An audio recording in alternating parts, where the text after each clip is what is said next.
So, I think I'm done playing my favorite game, Rainbow Six Siege. Before I get into it, thank you guys for even clicking on this vid. It means a lot to me. Now, I'll get back to yapping. With the state of the game, I'm at a point where I've hit a ceiling of skill issue and frustration that I'm not willing to dedicate enough time or effort to break through. For various reasons, like its ranked system, have an interest in other video games and hobbies, and a couple real life happenings. I've been playing the game since launch in 2015, where I started accounts on both Xbox and PlayStation. I put probably about 500 hours on there until I got a PC in right around 2019, or year 4 Siege, I believe.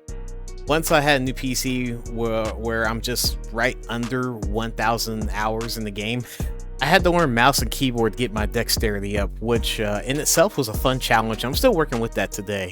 I was never quite good at the game, in quotations, but I would say I was serviceable, honestly. I think I'm a silver that could be a gold gatekeeper with the right team. For those that don't play Rainbow Six Siege, I'll keep the premise short. For a competitive FPS game, Rainbow Six Siege is probably the most complex game to play before you even shoot at the other team, where teamwork, communication, and planning outweighs pure gun skill in a game. Every round is virtually different, and I mean that with like the utmost certainty. For a long part, and I mean like 90% of my time with the game, I was a solo queue player. I just played by myself. Due to not having many friends that played the same game as me or even was in the similar ranks, so we didn't want to mess each other's ranks up as much. So consistency, not having the consistency or synergy that we had was obviously a hard, road for me to kind of like play the game and climb. The game was in a meh shape for numbers after the year of the cough, but after the Jinxie burst and the boom, the game really got a lot of new players and brought a lot of old players back.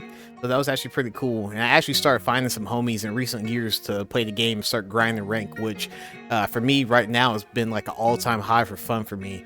At the same time, I started having big life events like getting work promotions, being married, and then having a kid. So my time's been very limited, so I had to make the most out of my free time when I got it. So I really took ranked and playing Siege really serious.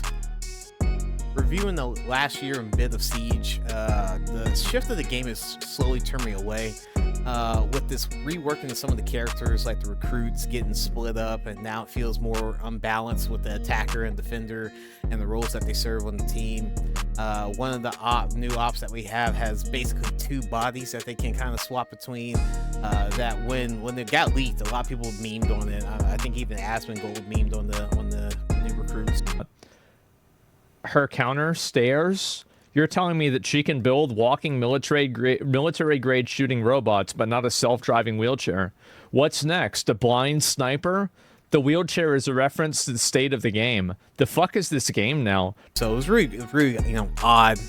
And once those leaks were justified, the leaks are actually real, it just became very, very weird. So I don't know how it kind of really serves the game with this balancing.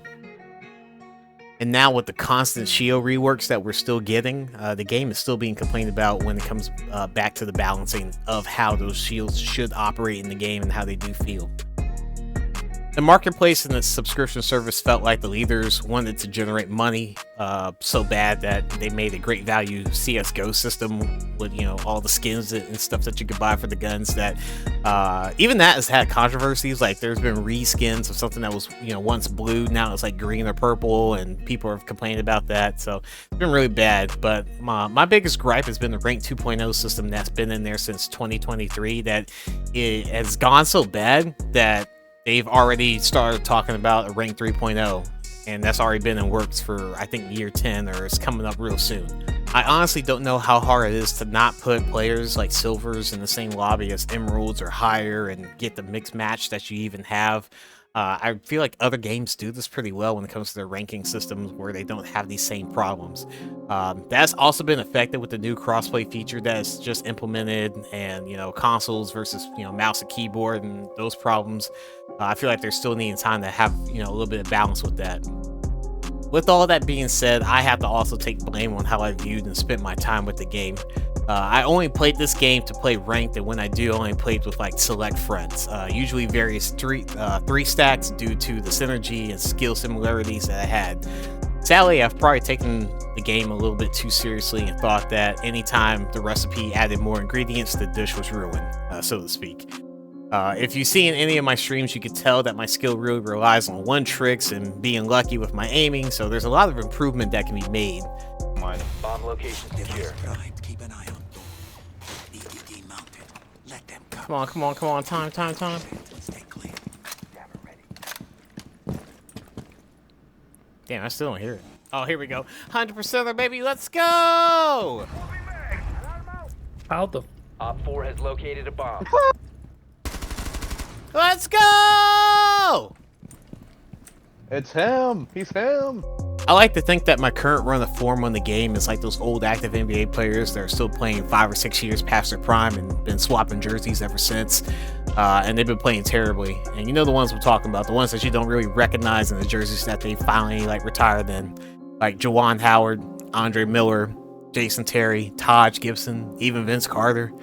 I think I want to come back to year 10 to see how the game feels and see what the game can cook up. But overall, I'm peeling off this game and looking forward to playing other games. Let me know if you had a similar experience with another game or how you feel about Siege in the future in the comments. I think I will still recommend this game to everyone I come across, and I think the game is still worth its time. But for me, I think I'm done. This felt like a self-therapy session for me, so if you've made it this far, thank you for your time, and I hope to see you guys around.